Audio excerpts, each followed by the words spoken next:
in the doll's house, down the back of the hot water cistern, behind the hoover in the cupboard under the stairs.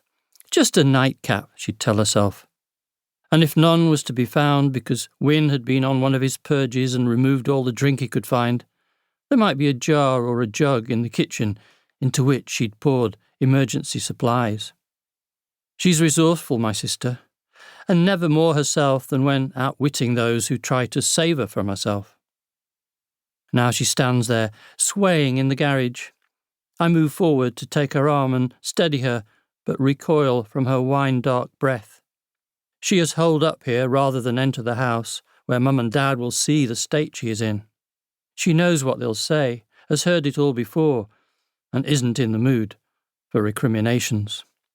"Why not go home for a bit, Gill?" I say. "The kids'll be fine." "Yeah," she says. "No one wants me here.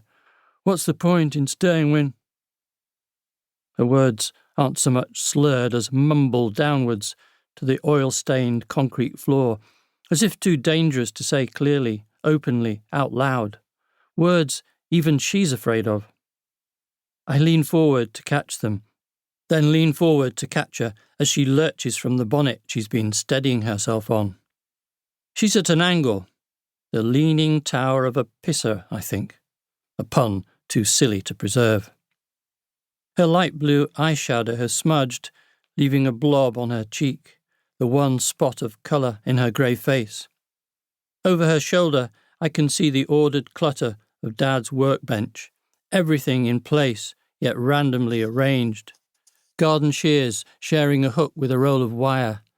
Tins of nails nestling up against aerosol cans. Only he knows where to find things.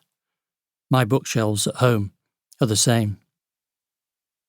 Gill has closed her eyes, shutting out the pain of light. For a moment I see her as she looked in childhood. The same frizzy curls, the turned-up nose, the short, plump body.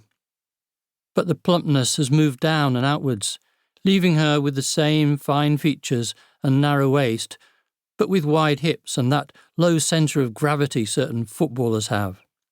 Or like a space hopper, an inflatable, bouncy toy.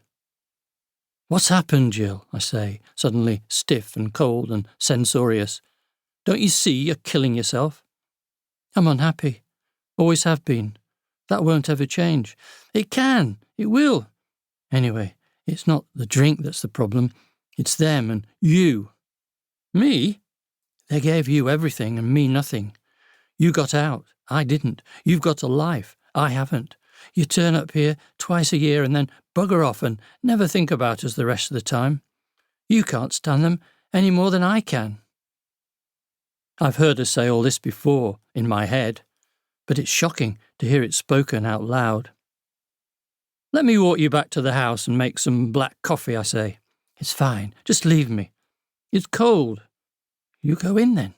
Or have a coffee here." "I'm not going in." We wrangle like this till I agree. All right then. I'll leave her and go inside if she gives me the gloves she has brought over for the children. But when she fishes them from her coat, there are only 3. She fumbles some more, plumbing the shallows of her pocket as if it were a huge wardrobe in which the glove must be hidden somewhere, and keeping at it for an absurdly long time, before conceding, shamefaced, that she must have dropped the missing glove on the way over. "I'll help you look," I say. "OK," she says, suddenly meek. Retracing her steps, we walk the 50 yards along the drive and through the wooden gate into her garden. There's no sign of the missing glove.